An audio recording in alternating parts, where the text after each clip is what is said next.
திருப்பரங்குன்றம் மலையில் உள்ள தூணில் தீபம் ஏற்றலாம் என உயர்நீதிமன்றம் அளித்த தீர்ப்பு வரவேற்கத்தக்கது என அப்பகுதி மக்கள் தெரிவித்துள்ளனர். நாங்கள் அடிக்கடி கோயிலுக்கெல்லாம் போகிறது உண்டு. அங்கே தீபம் ஏற்றுறது ரொம்ப சிறப்பு. ஆறுபட முருகன் கோயிலில் தீபம் ஏற்றுறங்கிறது ரொம்ப ரொம்ப சிறப்பு. கார்த்திகை மாதத்தில் தீபங்கிறது மிக சிறப்பாக இருக்கும். கண்டிப்பாக தீபம் ஏற்றதை வரவேற்கிறோம். நாங்கள் விளக்கேற்ற தீர்ப்பு சொன்னது ரொம்ப மகிழ்ச்சியாக இருக்குது. இதை இந்து மதத்துக்கு ரொம்ப பெருமையாகவும் இருக்குது. இதற்கு முன்னால் இப்போ உச்சி பிள்ளையார் கோயிலில் விளக்கேற்றினது தான் தெரியும்.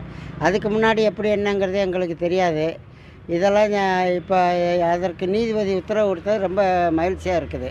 தீர்ப்பு திருப்பரங்குன்றத்தில் தீபம் ஏற்றுற தீர்ப்பு ரொம்ப வரவேற்கத்தக்கது. மக்கள் இந்து மக்கள் ரொம்ப ஆசைப்பட்டது. இதெல்லாம் இதை நிரந்தரமாக செய்கிறதுக்கு கவர்மெண்ட்டு ஒரு நடவடிக்கை எடுக்கணும். இது எங்களை மாதிரி ஆளுகளுக்கு, இந்து மத ஆளுகளுக்கு ரொம்ப முக்கியமானது உண்டு. இதை நீதிபதி திருப்போடு இல்லாமல் கவர்மெண்ட்டு நடைமுறைப்படுத்தணும்.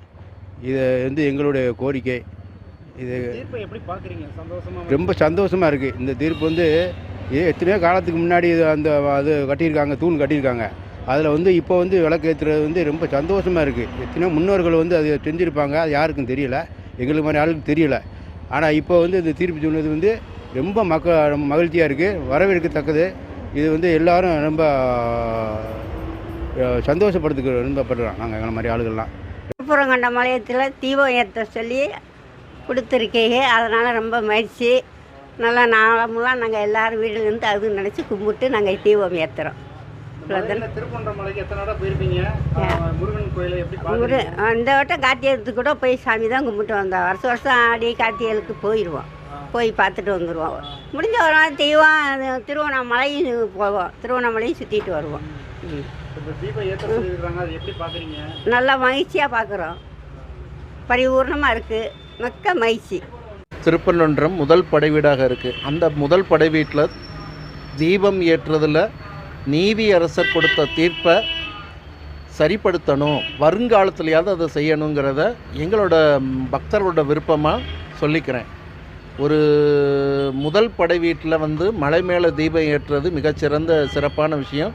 அதை எல்லாரும் வருங்காலத்துலையாவது அமலுக்கு கொண்டு வரணும்னு எல்லாரோட விருப்பம். திருச்சிட்டு இன்றைய தீர்ப்பு வரவேற்கத்தக்கது. அவர் மாண்புமிகு நீதியரசருக்கு கொடுத்த அந்த தீர்ப்பை மதித்து நம்ம மலை மேலே தீபம் வருங்காலத்தில் ஏற்றணும். ஏற்கனவே சென்றதை விட வருங்காலத்தில் அது சரிப்படுத்தணுங்கிறது எங்களோட விருப்பம். இத்தனை வருஷமாக ஏற்றிக்கிட்டே இருந்த தீபத்தை இப்போ இடையில நிப்பாட்டிட்டாங்க. இந்த வருஷம் கோர்ட்டு தீர்ப்பு மூலியமாக கார்த்திகை தீபம் ஏற்ற சொல்லியிருக்காங்க. இது ரொம்ப ரொம்ப மகிழ்ச்சியாக இருக்குது. இதே போல் எப்பவும் தீபம் ஏற்றி சாமி முறையை அருள் புரியணும். முருகன் மலைக்கு எத்தனை மணி நேரம் போயிருப்பீங்க? வருஷம் போய்கிட்டே தானே இருக்கும். ஆமாம், உச்சி பிள்ளையாரில் மட்டும் ஏற்றிருக்கிறாங்க, மேலே ஏற்ற சொல்லி இப்போ தீர்ப்பு கொடுத்துருக்காங்க. எப்படி பார்க்குறீங்க? அது நல்லா சிறப்பாக இருக்கும். அது எல்லாரும் எப்பவும் ஏற்றுற மாதிரி, முன்னாடி இந்த கல் தூணில் ஏற்றுற மாதிரி இப்போ சொல்லியிருக்கிறது சிறப்பாக இருக்குது. அது எல்லோரும் ஏற்றுக்கும். அதே போல் இந்த நிரந்தரமாக திருப்ப ஏற்றுற மாதிரி அது வழிவகுத்து கொடுக்கணும். இந்த கோர்ட்டில் தீர்ப்பு வழங்கியிருக்காங்க தீபம் ஏற்றுற சொல்லி. நான் ஒரு கிறிஸ்தவன் இருந்தாலும் நாங்கள் ஒரு மத நல்லிணக்கத்தோட இந்து, கிறிஸ்டின், முஸ்லீம் எல்லாம் ஒன்றா தான் நாங்கள் இருக்கிறோம். இதை நாங்கள் வரவேற்கிறோம். இந்த தீர்ப்பை ரொம்ப நன்றி. அந்த தீர்ப்பு வழங்கின நீதிபதி அவர்களுக்கும் அதை ஏற்பாடு செய்தவர்களுக்கும் கோடான கோடி நன்றி.